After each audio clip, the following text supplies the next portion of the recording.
Hi, I'm Mac McCarthy, and I help people with their breakups. And today, I don't have a story to share, but if you have a story to share, visit writemac.com, send it in, and I might do a video on it. But today, I want to talk about advice.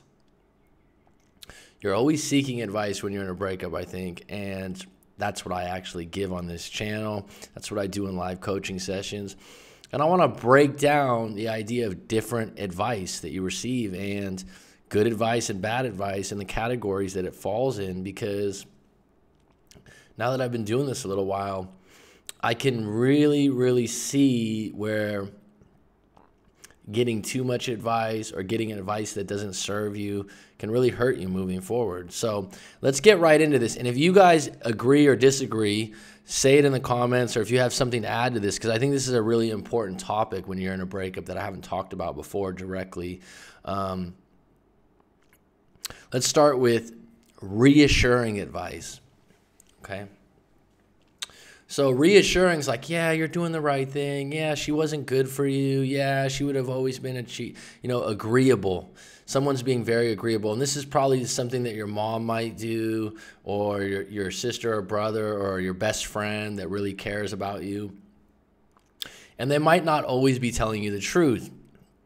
But the key to come back to is, if they're reassuring you, do you respect them as an individual and their experience in relationships?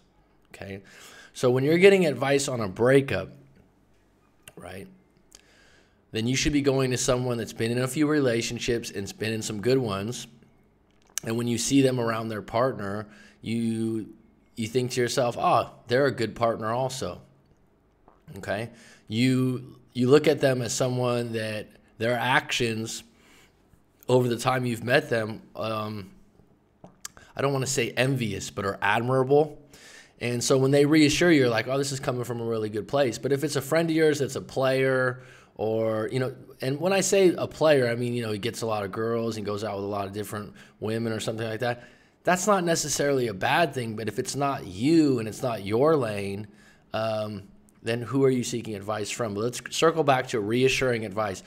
I actually sometimes reassure people when I think they're correct, and it's highly useful, because sometimes you're going, well, I think this and I think that. There's all this uncertainty, and you go, and sometimes I go, look, man, from what you've told me from the story, I don't think you did anything wrong. I think this is just circumstance and timing, and that's reassuring. That's saying, look, you're right, you didn't do anything wrong, but you're looking for things to be wrong about. So when someone's reassuring you that your ex was a bad person and you don't really think they were that bad a person, that's when it could be detrimental, okay? Technical advice.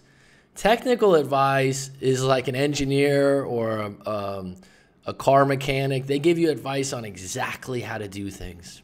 Do this, and this will work out. When you're fixing a car or you're changing the oil, there's a certain thing to do. A friend of mine bought a BMW M3 from the early 2000s. I was like, wow, man, fuck.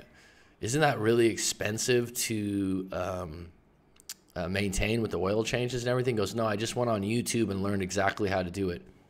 That's technical advice, where you can do exactly the same thing. And I don't think that really applies too often to breakups, because like I tell everyone, you're an individual story and you're an individual person with individual values and individual identity. So it's never going to be the same, okay? So I'd be weary of technical advice. Do this, and this, and this, and this will happen. My advice generally is, well, you can go this route or this route. I like to give people choices. I like to give them 2 or 3 different paths, and then they make the decision based on talking it through with me, okay? Strategic advice. Strategic's a little bit different than technical. Strategic is having a goal in mind and how you want to reach that goal. So specifically, if you were trying to get your ex jealous, a strategic thing to do would be to post pictures of you and a new woman on Facebook, and it probably would get her jealous for a moment. It might not necessarily get her back, because jealousy can work 2 different ways. It can run her back into your arms, but it also can run her away, because she could be very angry about that. Also, some people that are going through a divorce, I've talked to some people in coaching sessions before about, at some point when you're getting in a divorce, you need to get a lawyer's opinion. You need to really look at your assets and what you're dealing with, because if this thing goes all the way through, you don't want to be left with nothing. So strategic advice is based on an individual goal. Expert advice. So in my particular case, some people would say I'm an expert on breakups. Sometimes I say, you know what, something like breakups or love, it's an opinion. I have a lot of experience at this point. I would let the person that views my YouTube channel decide if it's expert advice or not expert advice. But you decide if someone's an expert or not based on the advice they've given to other people or their body of work. And then you can decide. And basically, when you seek someone with expert advice, you're listening with both ears, you're taking notes, and you're willing to usually pay for that advice and really, really give it some time and effort. Pity advice. Again, this would go back to reassuring in some ways, but pity's even different. Pity's fake. Not fake, but it's only has your feelings in mind. It doesn't have real world, real life in mind. And again, this will be coming from someone close to you that really cares about you and just wants you to feel better, but it might not necessarily be the best advice in a breakup. Critical advice, and what I mean by critical is being critical of you or being critical of your ex. And this comes up a lot because a lot of times in a breakup, when you tell me your story, you're being critical of yourself or your ex. It's just a natural thing to do. And my job is to tell you when you're being fair in your criticism or when you're not being fair. And that's how your friend or your family member should be, or if you have another breakup coach or a therapist, they should be fairly looking at the criticism like, wait a minute, do you really think that's true about yourself? For example, some people will say, oh, at the end I was so needy and pushy at the end. Well, let's break this down. Why were you needy and pushy? Well, she started going out with her friends a lot on Friday nights and getting drunk and coming home about 4 a.m. Oh, well, most people would either get angry or they would be needy and worried. So it might have been provoked rather than just the idea that you were this needy, weak character. Pushy advice, okay? This is something I don't sign up for at all. Someone goes, you have to do this. I'm always weary of, you have to do that. You have to do this. You just got to do that. You just have to. If something doesn't feel right to you internally, if your intuition doesn't vibe with it, don't do it. Someone's pushing you around. And usually that goes with my next advice, projection or projecting advice. People always want you to do what they do. So if someone broke up with their ex and their ex cheated on them, they're going to say, oh, your ex is probably cheating on you. You should never talk to them again. All women cheat. Projection is people basing their past experiences on you and the results that they dealt with. I've talked about this before. People that have addictions, like alcoholism. If you go out with someone that's an alcoholic, they'll constantly ask you, oh, you don't want to have a drink? You don't want to have a drink? No, I'm driving home later on. It's a long drive. Come on, you can just have one, because they're projecting to you what makes them feel good and what makes them feel better. And with relationship advice, people will do the same thing. So projection, if you're going to do that, you should find someone that's got a really good relationship that you admire. Bad advice, usually in the beginning of bad advice, you don't feel good about it. You feel iffy about it. It doesn't resonate with you. You don't wait. When I'm talking in coaching sessions, if we have really good rapport, which usually we do, it's like this. It's like, oh, yeah, that's true. Or that, you know what? I agree with that. If it doesn't vibe with you, then you need to question the person giving the advice and not just take it. Not just go, oh, yeah. Good advice is advice that works out and you feel good about it, as simple as it sounds. Someone says it to you and you're like, yeah, that really makes a lot of sense to me, okay? Devil's advocate advice. A lot of people do this that are negative. They go, well, let's just look at the worst case scenario. And sometimes that's good. But is the worst case scenario realistic in your particular situation? Would be a question to ask. Biased advice. This is very, very, very common. It goes with projection and pushy.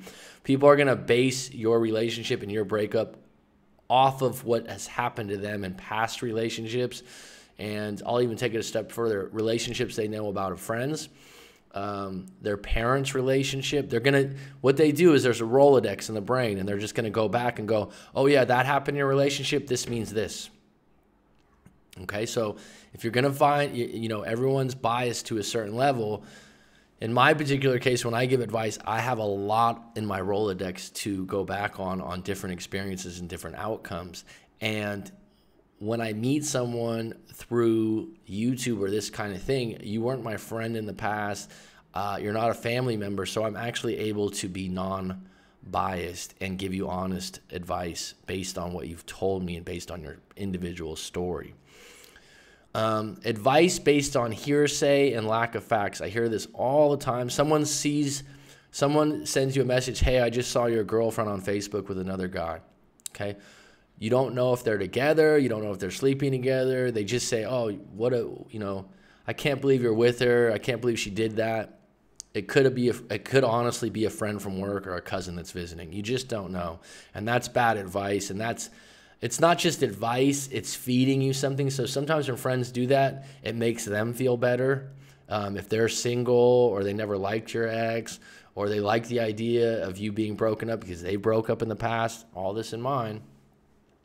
Self-glorified advice or being self-righteous. This is someone that goes, oh, well, especially older people that have married. Well, I've been married to Flo for 40 years, and I'll tell you what, she would never do that to me. And she would, I've done this and I've done that. They just constantly reflect back about how great their relationship is and how great they are as a partner or how they always do things right. And it doesn't usually serve you all the time, and it gets a bit harsh to listen to. Like I said, I'd say a lot of older people do this, but it can be other friends too. The people that you want to seek advice from when you're getting relationship advice, non-biased, honest, useful, okay, that comes from an experienced individual that you respect based on what you know of them, okay? So when you watch my channel, if you watch my videos, there's as Australians would say, heaps of videos. There's 400 videos, I believe, and you can get an idea. I like this guy's approach, I like his advice, or I don't, and move forward. I think he's experienced, I think he gives useful advice, or you don't. So the evidence is out there already.